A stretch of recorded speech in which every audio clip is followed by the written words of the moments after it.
Pada akhirnya orang-orang ini sepakat, dan apalagi diusulkan oleh Uqbah bin Abi Mu'ayth untuk mengambil kotoran unta, darah unta yang baru melahirkan itu dikumpulin jadi satu dan dituangkan ke kepala Rasulullah yang sedang melaksanakan sholat.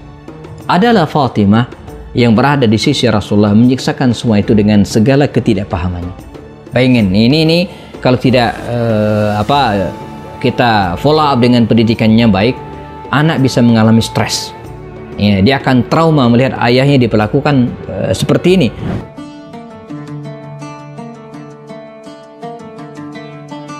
Bahkan sampai hari ini Khadijah dan keluarganya itu disebut dengan keluarga Tahirah, keluarga yang suci, keluarga yang mulia. Dan saya termasuk memegang hidung saya, kata Sultan. Ini membuat Nabi tersenyum, ketawa gitu ya, dan begitu cara dia menghibur baginda Rasul. Wanita inspiratif dalam sejarah.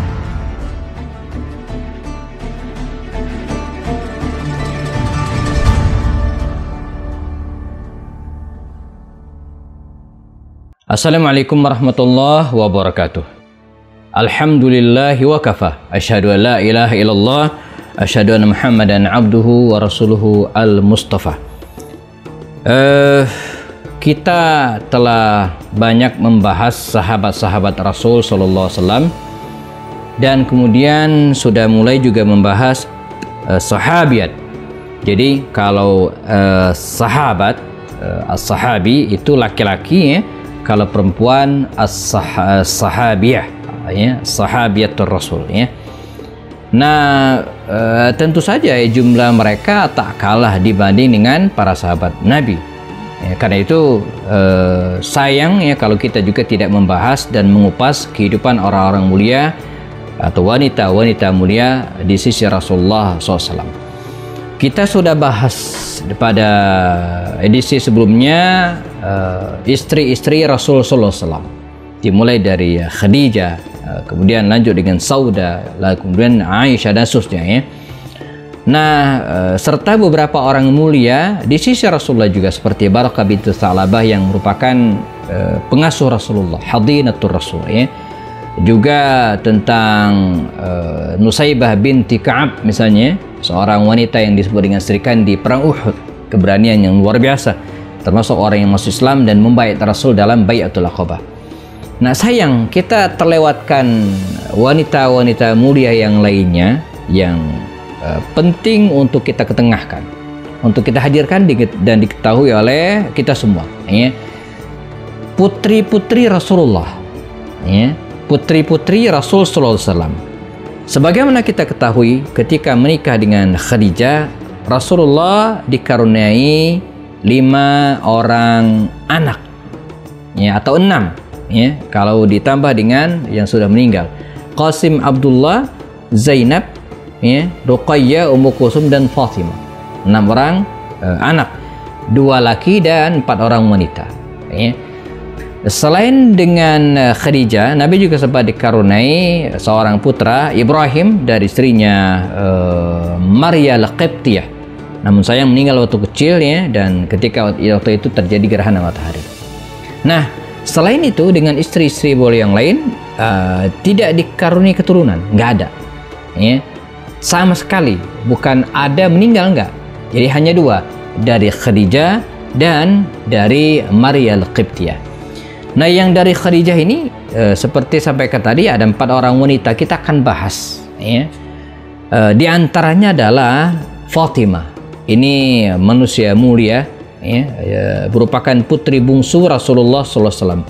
Fatimah binti Muhammad sallallahu alaihi wasallam. Nama Fatimah ini nama pasaran. Banyak sekali para sahabiat yang namanya Fatimah. Fatimah bintil Fatimah bintil Khattab, saudaranya Umar Khattab. Fatimah binti Asad yang merupakan ibu dari Ali bin Abi Thalib, dan Fatimah yang lainnya ya.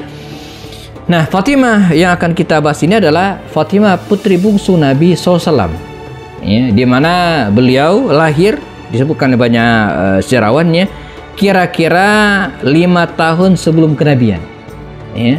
Jadi dia ini lahir sebelum Rasulullah menerima wahyu, sekitar 5 tahun sebelum Nabi dapat wahyu, atau ketika usia Rasulullah 35 tahunan. Kita ingat pada peristiwa pada usia 35 tahun ini, Nabi pernah ikut menyelesaikan sebuah masalah besar yang ada di Makkah waktu itu, di mana tokoh-tokoh Quraisy merenovasi Ka'bah, dan kemudian mereka berselisih pendapat ketika harus meletakkan Hajar Aswad di tempatnya. Namun mereka sepakat memutuskan siapa yang besok pagi datang paling duluan, maka dia yang berhak meletakkan Ka'bah pada tempatnya. Dan sosok itu adalah Rasulullah sallallahu alaihi wasallam. Nah, kira-kira pada tahun itulah Fatimah ini lahir, 5 tahun sebelum kenabian. Sehingga ketika Rasulullah dapat wahyu, ya, usianya sudah 5 tahun, sudah mulai bisa membedakan mana yang baik dan mana yang buruk. Dan karenanya jemaah, Fatimah ini juga merasakan, ya, pahit getir kehidupan Rasulullah pada awal-awal dakwah. Kita ingat ada satu kisah, Rasulullah sedang sholat di depan Ka'bah, Allahu Akbar. Ketika Nabi sedang sholat, di belakang sana ada beberapa tokoh Quraisy. Ada Utbah bin Rabi'ah, ada juga Abu Jahal, ada juga Umayyah bin Khalaf, dan tokoh-tokoh yang lainnya, ya. Nah, mereka berbisik satu dengan yang lainnya. Itu Muhammad, ya, sedang sholat, kalau bahasa hari ini, ya, itu enaknya diapain? Kata yang lain, wah, kita tendang saja. Nah, ketika dia sedang rukuk sujud, kata yang lain, jangan, kan udah kemarin, ya. Jadi Nabi itu sudah mengalami berbagai bulian dan siksaan. Pada akhirnya orang-orang ini sepakat, ya, dan apalagi diusulkan oleh Uqbah bin Abi Mu'ayth untuk mengambil, ya, kotoran unta, darah unta yang baru melahirkan itu dikumpulin jadi satu dan dituangkan ke kepala Rasulullah yang sedang melaksanakan sholat. Adalah Fatimah yang berada di sisi Rasulullah menyiksakan semua itu dengan segala ketidakpahamannya. Bayangin, ini kalau tidak kita follow up dengan pendidikannya baik, anak bisa mengalami stres. Ya, dia akan trauma melihat ayahnya diperlakukan seperti ini. Bahkan kita mendapatkan cerita teman sekalian yang berasal dari Aceh itu, beberapa di antaranya dulu ada yang trauma ketika melihat pistol, ada yang trauma ketika melihat tentara, karena mereka menyaksikan sendiri. Banyak di antara mereka ada yang ayahnya, pamannya ditembak oleh tentara dalam konflik Aceh pada masanya. Jadi meninggalkan trauma yang luar biasa karena mereka anak-anak. Nah, Fatimah juga demikian, melihat ayahnya dikucurin dengan kotoran, dengan darah dan nanah. Ya, kalau tidak diberikan pemahaman didikan yang baik oleh Rasulullah, mungkin akan mengalami masalah dari sisi mental dan psikologisnya. Tapi Rasulullah, seorang pendidik yang baik, dia mendidik Fatimah dengan ketegaran. Justru dengan cara seperti itu dia meyakinkan agama ini adalah agama yang benar, ya. Nah, setelah Rasulullah SAW diizinkan oleh Allah untuk hijrah ke Madinah Al-Munawwarah, Fatimah pun ikut hijrah walaupun terlambat sebelum kemudian disusul oleh para sahabat Nabi yang lainnya. Sebab Fatimah waktu itu usianya sekitar 18 tahunan barangkali, ya, karena ketika Nabi hijrah kan 13 tahun, ya, ditambah 5 tahun sebelum kenabian, sekitar 17 atau 18 tahun. Nah, tidak bersama dengan Rasulullah. Nabi kan berangkat bersama dengan Abu Bakar Siddiq, ya, pergi dari Gua Sur, ya, dan kemudian ke Madinah. Sementara Fatimah menyusul belakangan, dijemput oleh para sahabat Nabi pada waktu itu, ya. Berada di Madinah Al-Munawwarah menyertai sang ayah. Masuk tahun kedua Hijriah, beberapa orang sahabat, ya, melamar Fatimah ini untuk dijadikan istri, ya. Abu Bakar, Umar, ya, pernah datang melamar putri Rasul yang bungsu ini, Fatimah ini. Nah, bagaimana tanggapan Fatimah dan bagaimana ending dari lamaran tersebut, kita akan bahas setelah yang berikut ini. Jangan kemana-mana, tetap di program Mengenal Orang-orang Mulia di sekitar Rasulullah SAW dalam seri Putri Rasul SAW.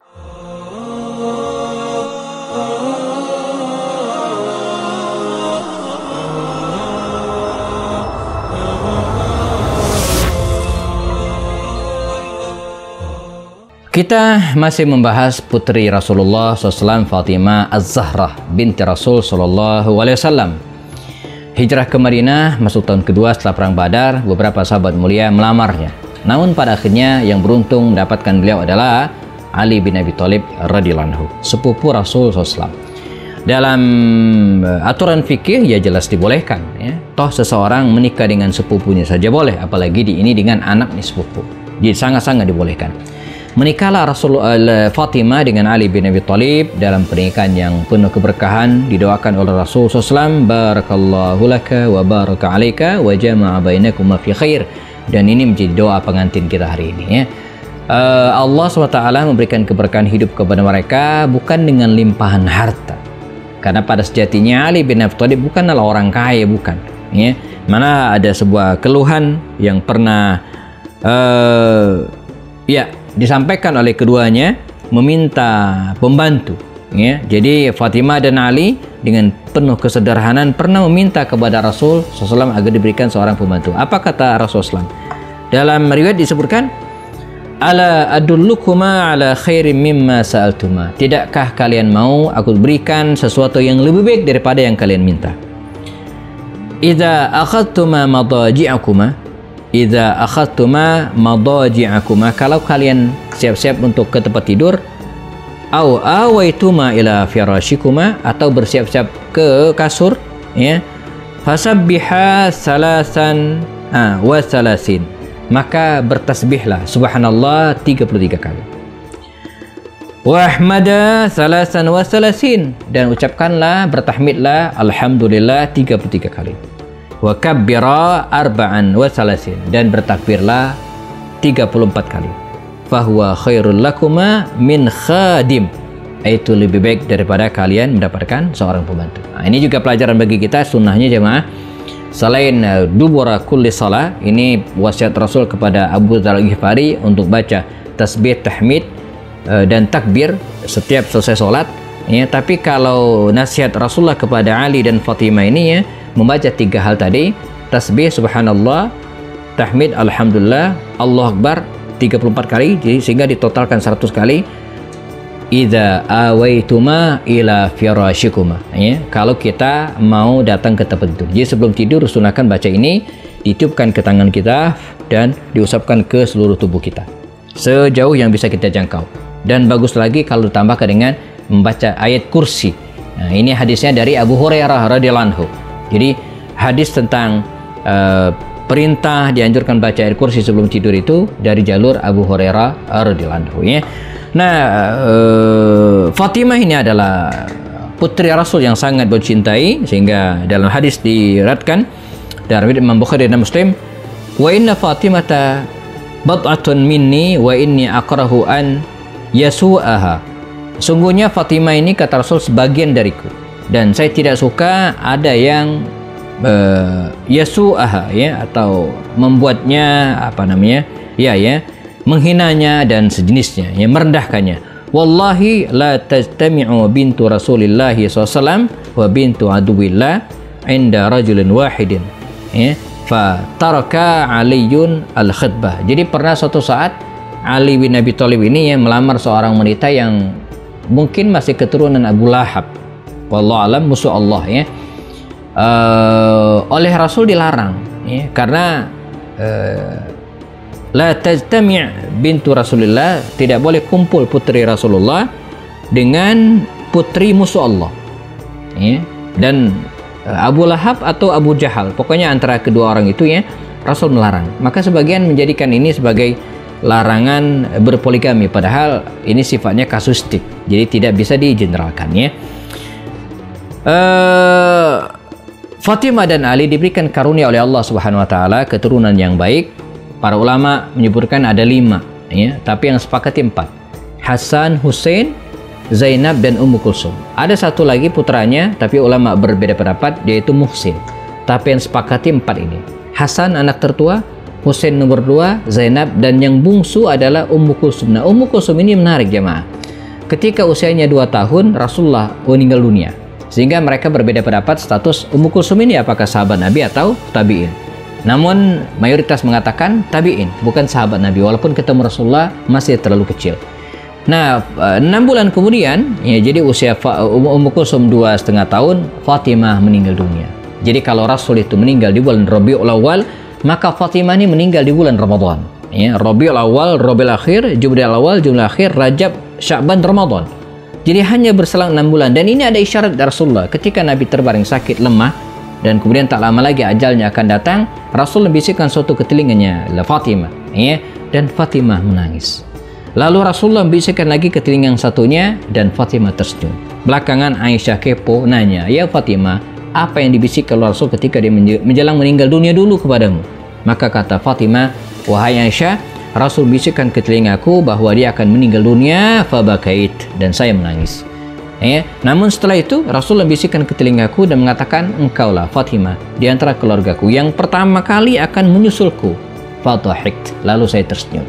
Ya. Dan betul jamaah, hanya berselang 6 bulan kemudian Fatimah meninggal dunia di Makkah Al-Mukarramah di awal Ramadan 11 Hijriah.